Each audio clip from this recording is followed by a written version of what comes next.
ating palatuntunin ngayong umaga. Pwede bang tumayo muna kayong lahat? At tayo ay manalangin. Ipikit ang ating mga mata. Damhin natin ang presensya ng ating Panginoon sa pamamagitan ng isang panalangin. Sumandaling pumikitay na ating mga mata at damhin natin ang ating panalangin sa ngalan ng Ama, ng Anak, ng Espiritu Santo. Amen. Panginoon, naway gabayan mo kami ngayong araw sa aming pag-aaralan at sana po hindi mo kami pababayaan kung saan man kami pupunta, lalo na pag araw-araw kaming dumadaan sa kakalye pag pumupunta ng paaralan. Sa ngalan ng Ama, ng Anak, ng Espiritu Santo. Amen. Pwede na kayong umupo. Bago tayo pumunta sa ating klase, meron akong tanong sa inyo. Sino dito nakaalala kung ano yung pinag-aralan natin kahapon? Okay? Tungkol sa balangkas.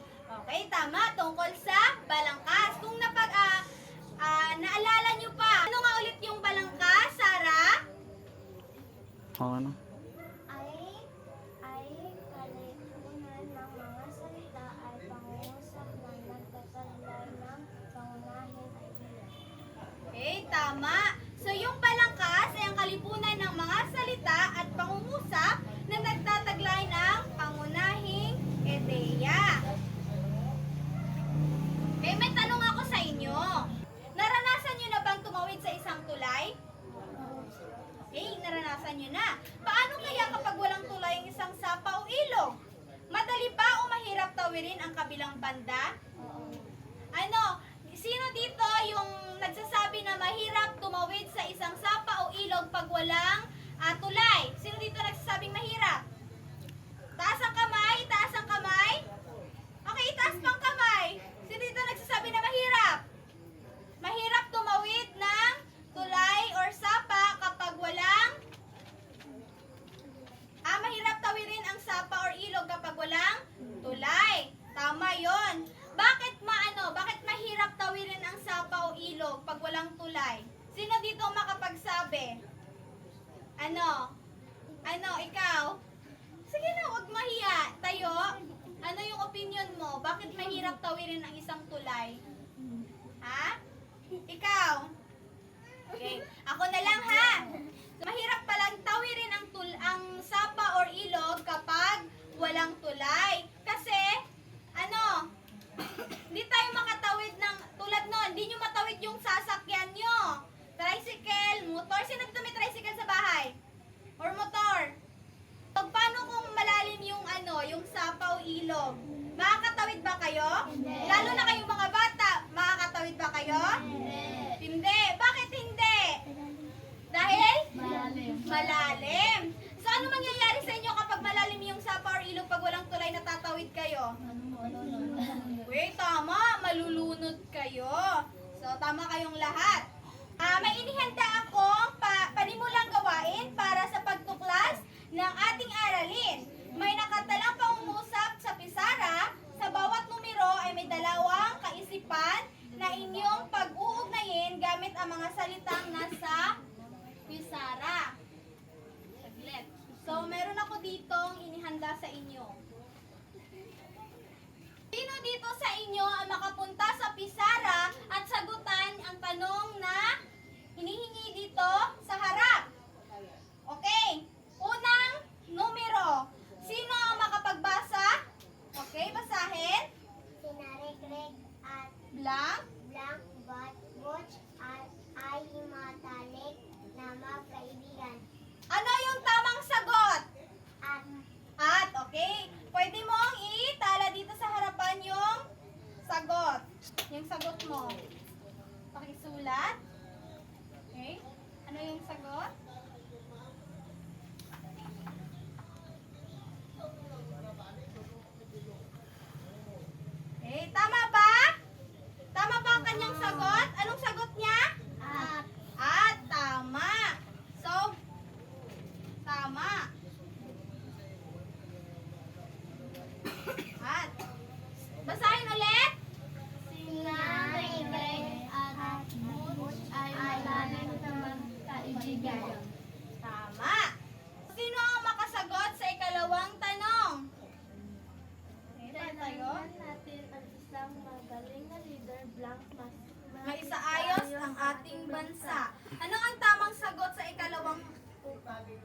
o upang. Tama ba?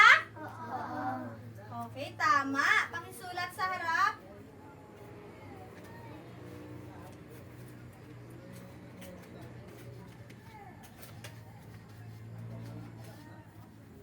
Pakibasa ulit.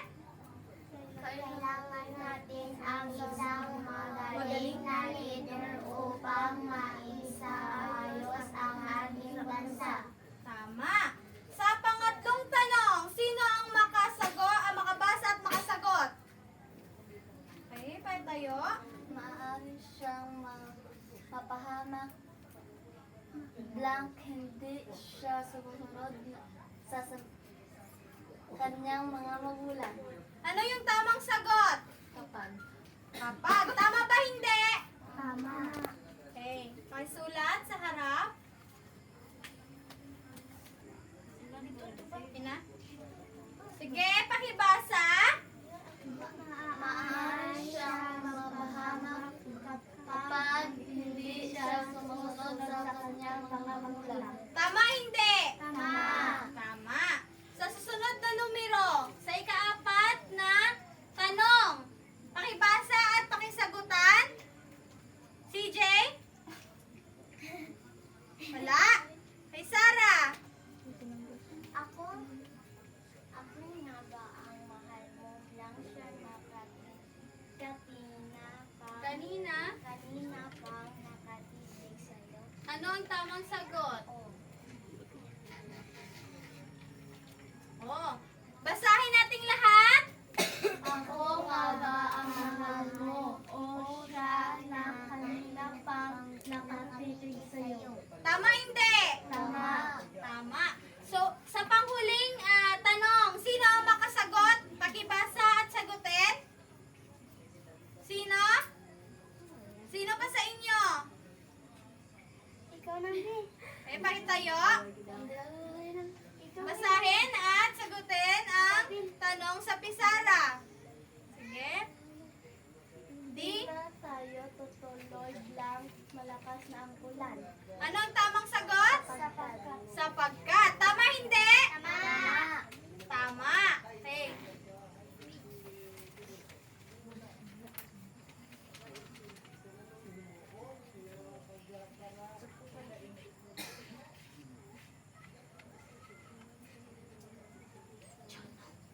Basahan nating lahat. Di na tayo tuloy sapagkat malakas na ang ulan. Tama. Ngayon, ay may nahinuha na ba kayo? Okay, meron. Ano ang sa tingin nyo ang ating paksa? Yes, pakitayo. Pag-uugnay sa dalawang isipan o pangungusap. Okay, tama. Ang ating paksa ngayong araw ay tungkol sa pag-uugnay sa dalawang kaisipan o pangungusap. Maaari sa inyong nakaraang pag-aaral, alin ba ang may kahulugan na pag-uugnay ng mga kaisipan? Okay, kaulit. Nasa bahagi ng pananalita, ito ay pangatnig. Tama. Ito ay nasa bahagi ng ano ulit yon? Ng Pananalita. pananalita at ito ay Pangatnig. ano? Pangatnig. Tama. Ngayong araw, dahil sa inyong kahusayan, tama lahat yung naging sagot nyo, dumapo tayo sa ating pag-aaralan ngayong araw or ang ating paksa ay tungkol sa pangatnig. Pakibasa, basahin natin lahat. Pangatnig, ito ay salita o grupo ng mga salitang nagpapakita ng pagkakaugnay ng isang salita o kaisipan sa isang kaisipan. Okay. So, ang pangatnig, ito ay kataga, salita o grupo ng mga salitang nagpapakita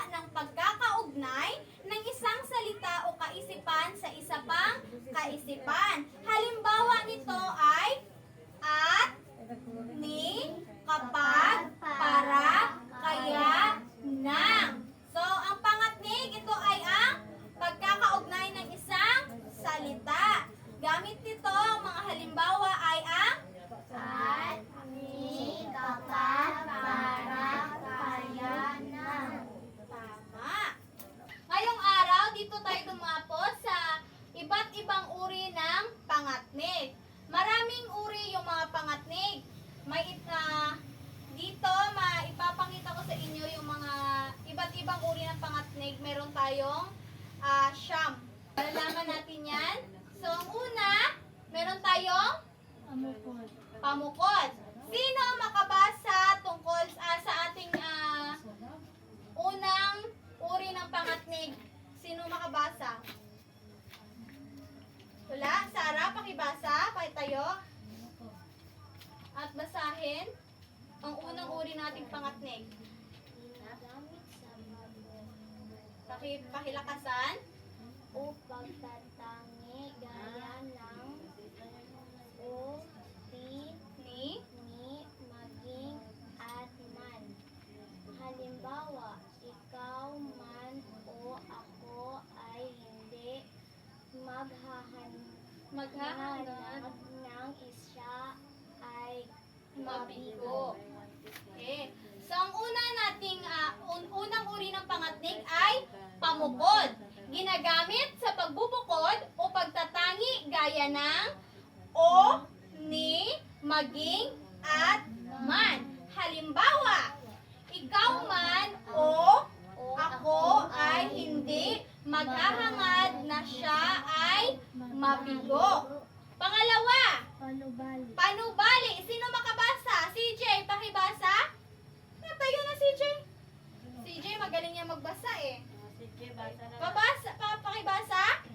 Panubali, nagsasabi ito ng pag-aalinlangan gaya ng kung hindi Matutuloy. ang ating palatuntunan. Halimbawa, kung uulan, hindi matutuloy ang ating palatuntunan. Salamat, CJ. Okay. Ang panubali, ito ay nagsasabi ng pag-aalinlangan gaya ng kung hindi matutuloy ang ating palatuntunan. Halimbawa, kung uulan, hindi matutuloy ang ating palatuntunan. Tama. So, ang pangatlo ng ating uri na pangatnig ay ang paninsay. Basahin natin lahat. Paninsay. Paninsay kapag sinasalungat ng unang bahagi ng pangungusap ang ikalawang bahagi nito gaya ng ngunit, datapwat, subalit, bagaman, kahit.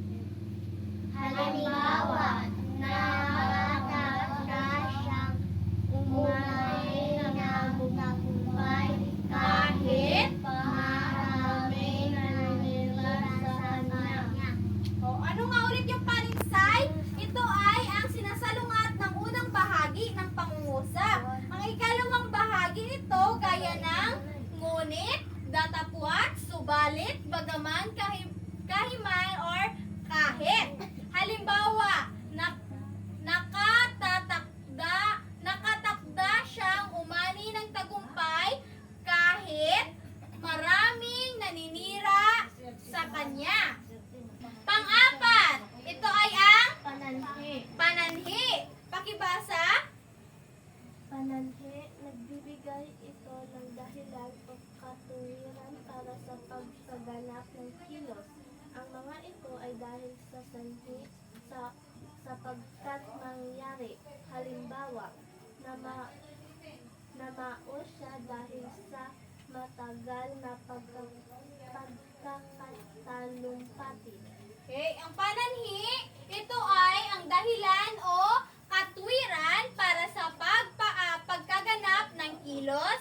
Ang mga ito ay dahil sa sanhi sapagkat mangyari. Ang halimbawa nito ay namao siya dahil sa matagal na pagkakatalumpati. Panglima, pakibasa. Nagsasabi ito ng nalalapit na katampusan ng mga ng pagsasalita ng gaya ng upang sa lahat ng ito sa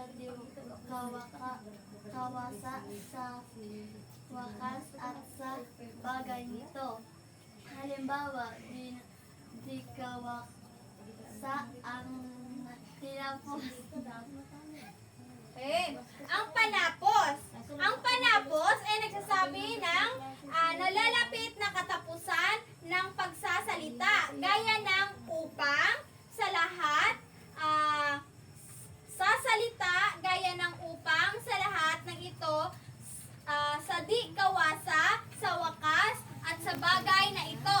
So, meron tayong halimbawa dito ng panapos. Halimbawa, di kawasa ang tinapos na.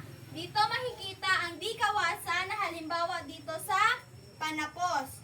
So, isa dito yung di kawasa. Sa di kawasa ang makita dito sa halimbawa. Ang pang-anim, panlinaw. Basahin natin lahat. Panlinaw. Pakibasa lahat. Ika-anim, panlinaw. Panlinaw. Ginagamit ito upang ipaliwanag ang bahagi o Kabuuan. kabuuan ng isang banggit. Banggit. Halimbawa, nakasundo na ang mag-asawa kung gayon magsasama na silang muli. Okay. Ang panlinaw, ito naman ang ginagamit upang ipaliwanag ang bahagi o kabuuan ng isang banggit. Isa dito ang halimbawa ng nagkasundo na ang mag-asawa kung gayon, magsasama na silang muli. Okay, atong halimbawa natin kung gayon. Andito sa, anong arito? Panlinaw. Panlinaw. Ikapito, panimbang. Basahin natin lahat. Panimbang. Ginagamit sa Papahayag ng dagang impormasyon at kaisipan gaya ng at saka pati kaya anupat. Halimbawa, sina Jose at Pedro ay nagtungo sa bukid. Ano nga ulit yung panimbang? Ang panimbang, ito ay ginagamit sa pagpapahayag ng karagdagang impormasyon at kaisipan. Gaya ng at, saka, pati, kagaya, anupat. So, ang halimbawa nito ay sina Jose at Pedro ay nagtungo sa bukid. Ano pa yung ibang halimbawa nito? Ano pa? Ano pa yung ibang halimbawa? Sino makapagbigay ng halimbawa?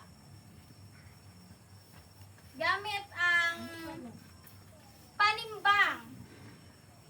Gaya ng, at saka, pati, kaya, anupat. Ano? Halimbawa nito sa at. Ano pa yung ibang halimbawa? Gamitin natin ang at. Si CJ at si Sarah ay magpinsan. Okay, dito natin makikita yung ano? At. Si CJ at Sarah ay magpinsan. Okay, ngayon dumapo tayo sa ikailan? Ikailan na? Walo. Ikailan? Walo. Oo. Ano yung pangwalong uri ng pangatnig? Pamanggit. Pamanggit. Basahin natin lahat ang pamanggit. Pamanggit. Gumagaya o nagsasabi lamang ng iba tulad ng Ng, daw, raw, sa, ganang, akin, o iyo. di, umano. Ang halimbawa. Halimbawa, sa akin, ang iyong plano ay mahusay. Okay, tama. So, ang pamanggit, gumagaya o nagsasabi lamang ng ibang tulad ng daw, raw, sa ganang, akin, o iyo, di umano. Halimbawa, sa ganang akin, ang iyong plano ay mahusay. Magbibigay ako ng halimbawa ng pamanggit. Si CJ raw ay anak ni Jessica Tayup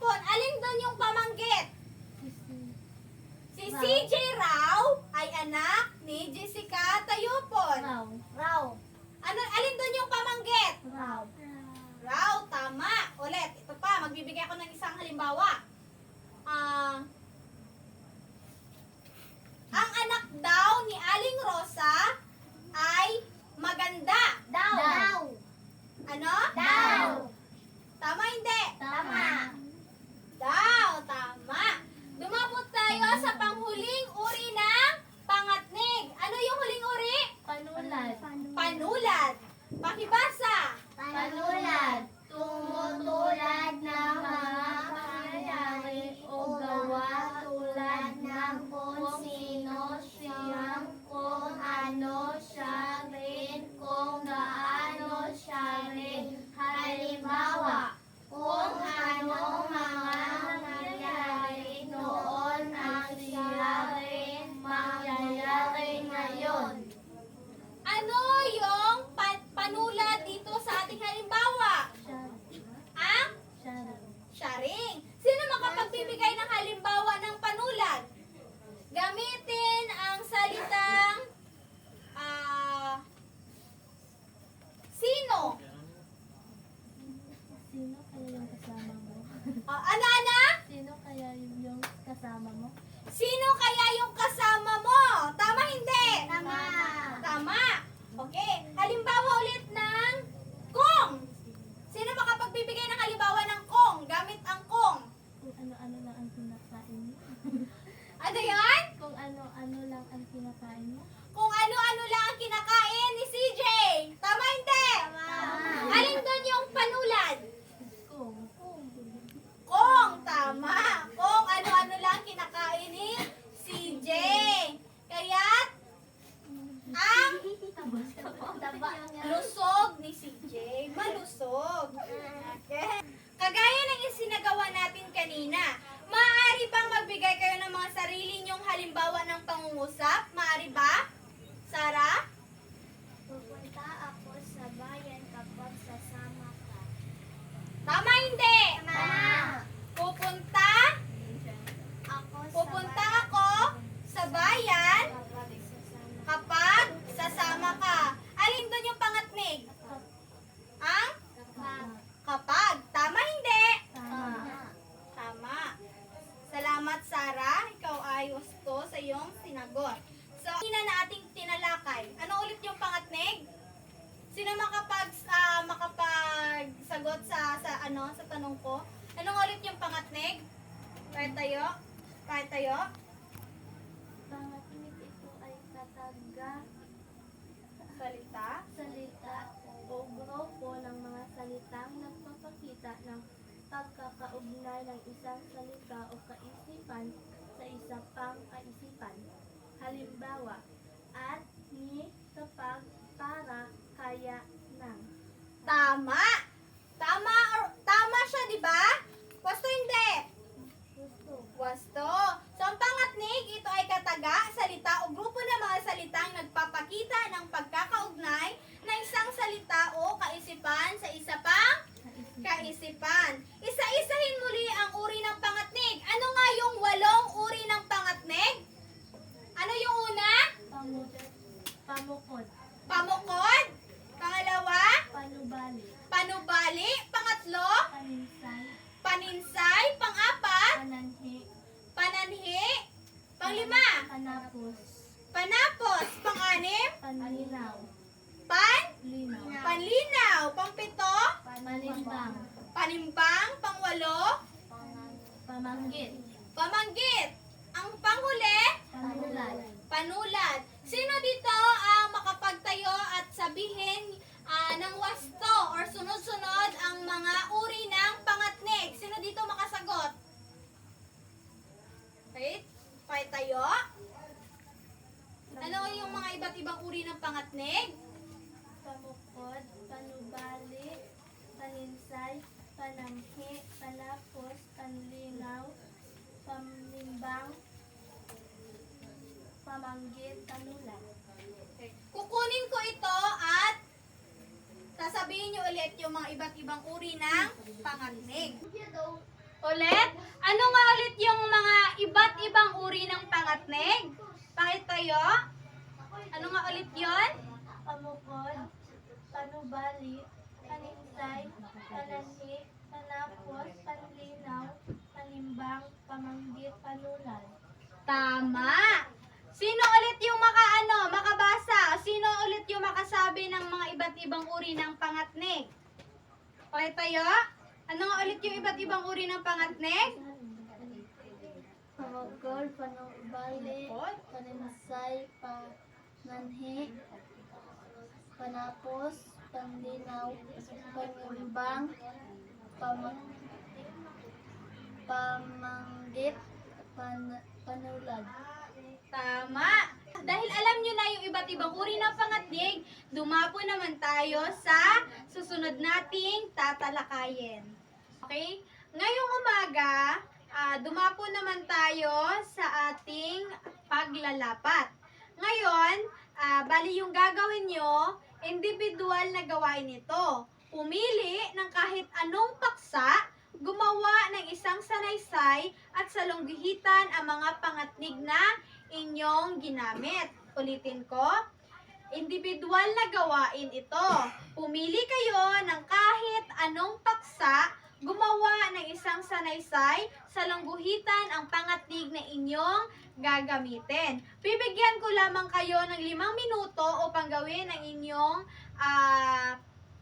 sanaysay na isusulat.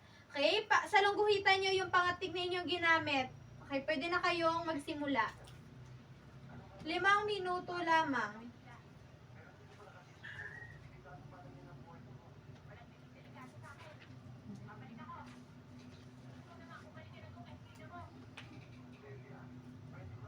Tatlong minuto yung natira. Tapos na, hindi. Tapos na bang lahat? Tapos na. Tapos na. Okay, sino yung unang makapagbigay o magbasa ng kanilang ideya na ginawa? Sarah, pakibasa ng iyong gawa.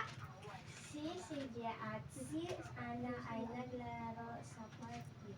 Si CJ at si Ana ay naglalaro sa parke. Alin doon yung ginamit mong pangatnig? At, tama hindi? Tama. Tama. Sunod, CJ. Maraming salamat, Sarah. CJ, pakitayo at basahin yung gawa mo.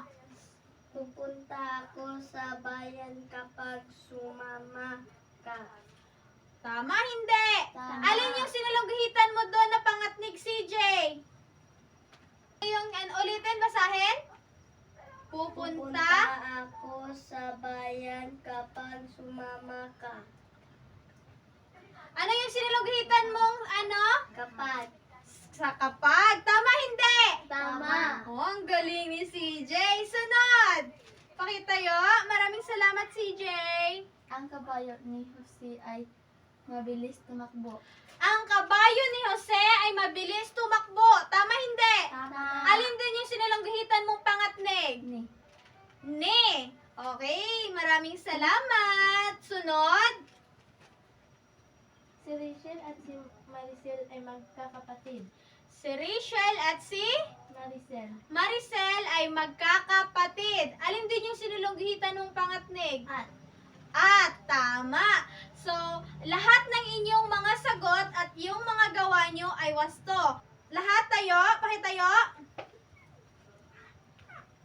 Yung gagawin ninyo, magbigay kayo ng 5 masigabong palakpak, 2 bagsak, at sabihing, magaling, magaling, magaling. 1, 2, 3, 4, 5. 1, 2, magaling, magaling, magaling. Okay, maraming salamat. Pwede na kayong umupo. Ngayong araw, dumapo naman tayo sa ating huling gagawin ito ay ang pagtataya. May hinanda ako dito. Tanong na inyong pagsasagutan. Sino makabasa ng panuto? CJ! Si CJ yung pababasahin natin. Panoto, unan ang patlang ng wasto na pangatnig. Maraming salamat, CJ. Oo, so bali yung gagawin natin ngayong umaga, makikita nyo dito, punan ang patlang ng wastong pangatnig. Mayroon tayong mga pangatnig dito na nasa loob ng kahon. Piliin ang wastong sagot dito sa mga hinihiling na pangungusap. Okay? Basahin. Maging. Sakaling, datat, ngunit, daw, kung gaano. Bibigyan ko lamang kayo ng 6 na minuto upang gawin ito yung inyong inyong sasagutan. Pwede na kayong magsimula. 6 na minuto lamang, pagkatapos ay titignan natin yung mga gawa nyo kung tama ang inyong isinulat or inyong mga sagot. 3 minuto na lang. Tapos na ba ang lahat? Tapos na. Sino ang makapunta sa harapan at isulat kung ano ang tamang pangatnig na hinihiling dito sa pangungusap? Sino? Sara. Sa unang numero, pakibasa. Magharap-harapin dito ka. Maganda nga ang kaibigan mo, blank suplada naman. Ano yung tamang sagot? Pakisulat.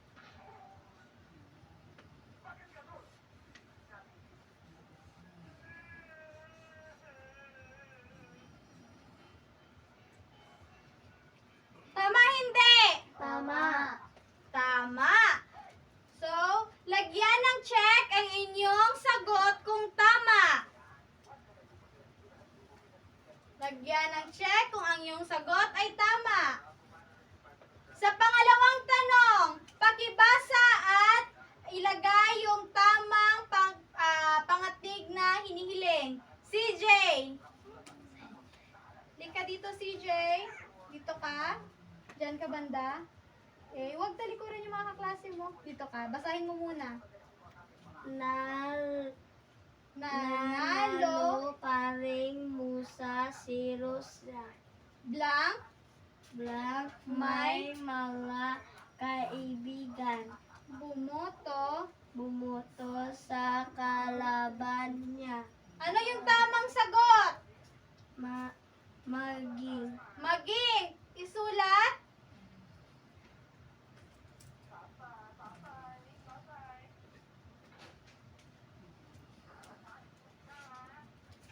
Tama, hindi? Tama. Sa pangatlong tanong, sino yung makapagbasa at ilagay yung tamang sagot? Ikaw. Pangatlo, basahin. Hindi tayo mahuhuli ng mga para maraming isda. Blank. Blank lumitaw ang Buwan. Ano yung tamang sagot dito? Ilagay sa patlang.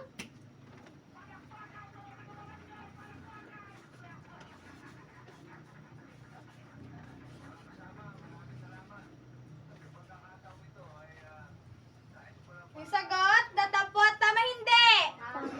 Tama. Iwasto yung mga sagot na ninyong nasa inyo. Lagyan ng check kung tama. Pang-apat. Pakibasa at ilagay ang tamang sagot sa patlang. Basahin. Walang diferensya sa akin. Lang si Jose ang magwagi sa paligsahan. Ano yung tamang sagot? Sakaling. Sakaling. Isulat.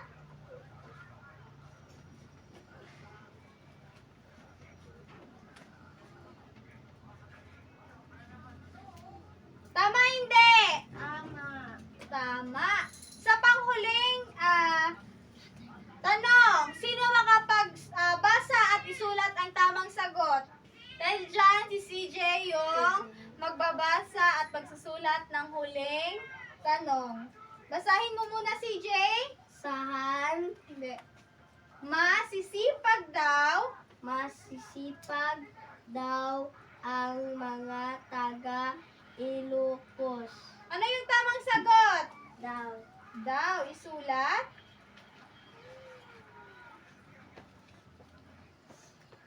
Tama, hindi? Tama. Tama. Basahin muna nating lahat. Maganda namang Maganda nga. maganda nga ang kaibigan mo, ngunit suplada naman.